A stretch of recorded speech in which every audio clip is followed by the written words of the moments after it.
Selamat malam ibu-ibu, selamat bertemu dalam kasih Tuhan. Kita akan mulai kebaktian kita akan nyanyikan satu nyanyian. Mengatakan mataku tertuju padamu, mataku tertuju padamu, segenap hidupku kuserahkan padamu. Bimbing aku masuk rencanamu untuk membesarkan kerajaanmu. Ku mau mengikuti kehendakmu ya Bapa. Ku mau selalu menyenangkan hatimu. Terima kasih Tuhan, terima kasih Yesus. Kami bersyukur malam ini kami masih diberi kesempatan untuk berkumpul bersama-sama Ibu. Kami untuk memuji Tuhan dan terlebih untuk mendengar sebagian dari firman Tuhan. Kiranya pengurapan-Mu kepada Ibu, kepada kami sekalian, biarlah Tuhan firman-Mu yang akan menyadari kami. Firman-Mu akan meneguhkan kami, firman-Mu akan menjawab setiap masalah kami, dan firman-Mu juga yang akan menyertai kehidupan kami sebagai orang-orang yang percaya dan berharap kepadamu. Terima kasih Tuhan, terima kasih Yesus. Dalam nama Yesus kami sudah mengucap syukur dan berdoa. Haleluya, amin. Malam ini saya akan membawakan firman Tuhan dengan judul dengan mata menatap Yesus. Kita akan baca di dalam 2 Korintus 4 ayat 1 sampai 10. Sini dikatakan harta rohani dalam bejana tanah.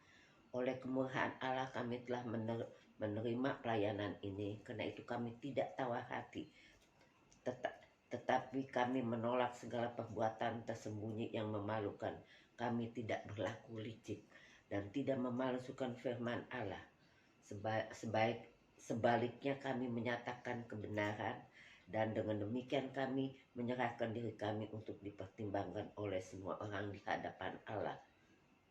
Ayat 3, jika Injil yang kami beritakan masih tertutup juga, maka ia tertutup untuk mereka yang akan binasa, yaitu orang-orang yang tidak percaya. Pikirannya telah dibutakan oleh ilah zaman ini, sehingga mereka tidak melihat cahaya Injil tentang kemuliaan Kristus adalah gambaran Allah.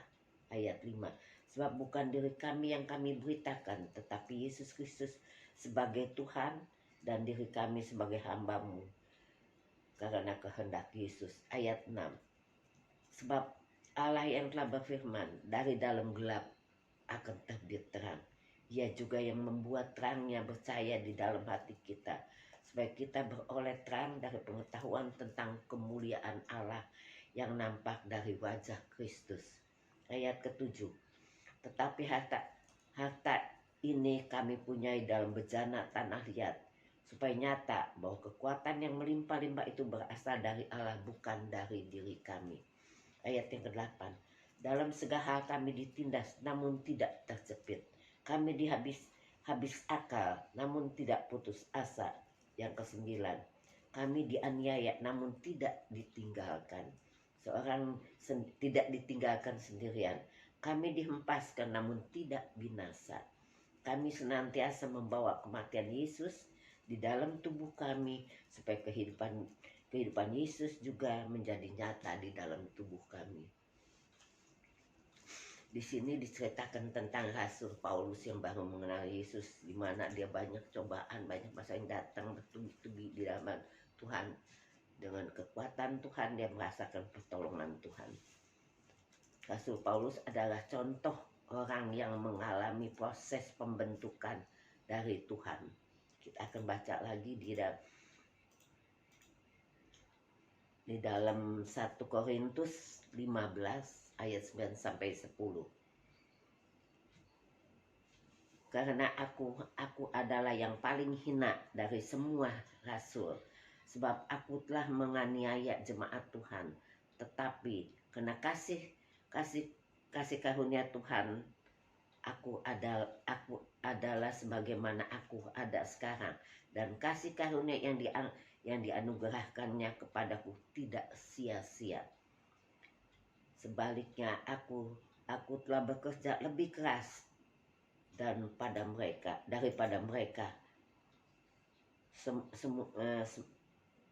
Tetapi bukannya aku, melainkan kasih karunia Tuhan yang menyertai aku.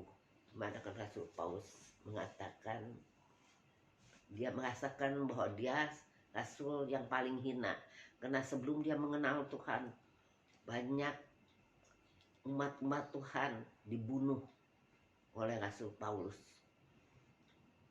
Ketika dia mengenal Tuhan, maka dia merasa sangat berdosa atau sangat bersalah. Walaupun maka dari itu dia katakan dia bekerja lebih keras lagi dari dari yang semula, karena dia merasa bersalah kepada Tuhan. Dalam hal ini Rasul Paulus mau menegaskan bahwa kalaupun hidupnya dapat berharga menjadi sesuatu yang berarti, itu kena kasih karunia Tuhan kepadanya. Ia sadar bahwa sesungguhnya ia tak lebih dari tanah liat yang hina dan tak berharga, tetapi Tuhan membentuknya menjadi sebuah bejana yang berharga di matanya. Karena campur tangan Tuhan, hidup Paulus diangkat dan dipakai menjadi alat bagi kemuliaan Tuhan. Untuk menjadi bejana atau paubot untuk tujuan yang mulia, kita harus rela dan mau dibentuk sesuai kehendak Tuhan. Sebab tanah liat tidak secara otomatis berubah menjadi bagus dan halus yang menarik tanpa melewati proses terlebih dahulu. Sebaiknya di dalam Tuhan tidak ada yang instan. Tidak ada yang instan. Bila saja tukang periuk membuat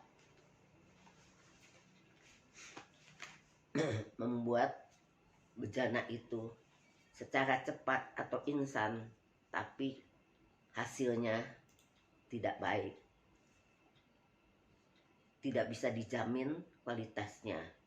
Mungkin saja bejana itu tersebut dapat dibentuk, tapi hasilnya tidak berapa lama dia akan retak atau dia akan pecah, karena tidak kurang pembentukannya, ya, mudah pecah. Bangsa Israel harus melampaui proses pembentukan selama 40 tahun lamanya, karena bangsa Israel selalu berbantah-bantah, selalu bersungut-sungut, memberontak, dan hidup dalam ketidaktaatan kepada Tuhan. Berbicara tentang proses berarti ada waktu yang dibutuhkan ketika dibentuk Tuhan. Kadangkala waktunya tidak cepat, tidak mungkin seminggu, 2 minggu, sebulan, atau 2 bulan. Bisa bertahun-tahun, membutuhkan waktu yang lama. Terutama pada waktu masuk dalam prosesnya, Tuhan tidak ingin, dalam proses Tuhan, kita sebagai manusia ingin cepat-cepat diselesaikan masalah kita. Kita tahu, ya, bangsa Israel 40 tahun dia berputar-putar di padang gurun karena ketidaktaatannya kepada Tuhan.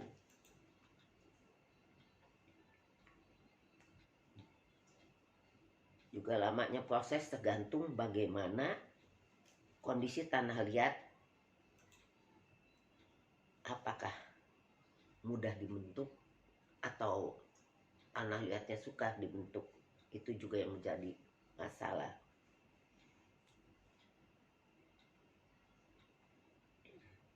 Bila kita sedang menghadapi proses atau pembutuhan yang membutuhkan waktu yang lama, itu artinya Tuhan sedang membentuk kita untuk bejana indah di pemandangan Tuhan. Kita kembali lagi baca 2 Korintus 4 ayat yang kelima, dikatakan di sini. Sebab bukan bukan diri kami yang kami beritakan, tetapi Yesus Kristus sebagai Tuhan dan diri kami sebagai hamba karena sebagai hamba Tuhan karena kehendak Yesus. Kuncinya bagaimana kalau kita mau dibentuk oleh Tuhan? Ya, kita harus senantiasa mata kita tertuju kepada Tuhan. Kalau mata kita tertuju kepada Tuhan, menatap kepadanya, dengan mata yang menatap ke Yesus, tertuju kepada Tuhan, dengan pengertian mata yang tertuju kepada Tuhan, dengan pengertian mata kita, yaitu mata yang tetap tertuju kepada firman-Nya, karena di dalam firman Tuhan itu ada jawaban, dan ada jawaban Tuhan di dalam firman Tuhan. Semua jawaban kita ada di dalam firman Tuhan. Dia akan menjawab, dia akan menolong kita. Maka Tuhan bilang, mata kita harus tertuju kepada Tuhan. Ketika kita menghadapi apapun, ya kita mau selalu mendekatkan diri kepada Tuhan, mau selalu membaca firman Tuhan, karena di dalam firman Tuhan itulah jawaban kita. Di dalam firman Tuhan itulah pertolongan kita. Kita akan baca lagi dalam Mazmur 32 ayat 8. Aku hendak mengajar dan menunjukkan kepadamu jalan yang harus kau tempuh. Aku hendak memberi nasihat, mataku tertuju kepadamu. Itu yang Tuhan katakan di dalam kehidupan kita. Dan kita akan baca satu lagi, Roma 11 ayat 36. Roma 11 ayat 36. Sebab segala sesuatu adalah dari Dia dan oleh Dia yaitu Tuhan Yesus, ya. Dan kepada Dia, bagi Dialah kemuliaan sampai selama-lamanya. Amin. Itulah yang Tuhan ingini di dalam kehidupan kita. Kalau kita sedang menghadapi proses, bukan kita menjadi marah atau berbantah-bantah atau mengeluh, atau kita tidak mentaatan firman, atau kita menjauhkan dari Tuhan. Tapi jika kita sedang menghadapi proses, biarlah kita bertekun terus kepada Tuhan. Kita mau memandang kepadanya, karena di dalam pandangan mata Tuhan ada kekuatan yang Tuhan berikan di dalam kehidupan kita, yaitu firman Tuhan yang akan menjawab setiap masalah kita. Apapun yang Tuhan berikan, jika kita percaya dengan sungguh-sungguh, maka semua akan terjadi yang terbaik bagi kita. Amin. Kita akan masuk ke dalam. Kita akan nyanyikan lagi sebuah nyanyian, mataku tertuju kepadamu. Mataku tertuju padamu, segenap hidupku ku serahkan padamu. Bimbing aku masuk rencanamu, untuk membesarkan kerajaanmu. Ku mau mengikuti kehendakmu, ya Bapa. Ku mau selalu menyenangkan hatimu. Ya, biarlah mata kita mau tertuju kepada Dia. Segenap hidup kita mau serahkan kepada Tuhan. Karena kehidupan kita tanpa Tuhan tidak ada artinya apa-apa. Biar Tuhan yang akan membimbing, memimpin kita dari kepada kebenaran sampai pada kebenaran. Tuhan yang berikan dalam kehidupan kita. Kita mau mengikuti kehendak Tuhan. Itulah yang dapat menyenangkan Tuhan. Terima kasih Bapa, terima kasih Yesus buat firman-Mu malam ini, di mana dikatakan Tuhan, kami mau mata kami tertuju kepadamu Bapa, karena kekuatan kami lah Tuhan. Jika kami Tuhan selalu menghadapi situasi apapun, biar mata kami tertuju kepadamu, yaitu kepada firman Tuhan.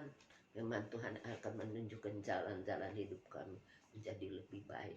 Terima kasih Bapa, terima kasih Yesus. Seberapa kami yang ada pada malam ini, ibu-ibu Tuhan Engkau berkati, terutama kesehatan kami semua ibu-ibu. Jika ada yang sakit, yang lemah, Engkau sembuhkan, Engkau jamah Tuhan, kekuatan yang daripadamu Tuhan. Engkau berkati apa yang menjadi permasalahan ibu-ibu di dalam kehidupannya. Engkau tolong, Engkau bela, Engkau campur tangan Bapa. Kemuliaan Tuhan yang nampak di dalam kehidupan kami.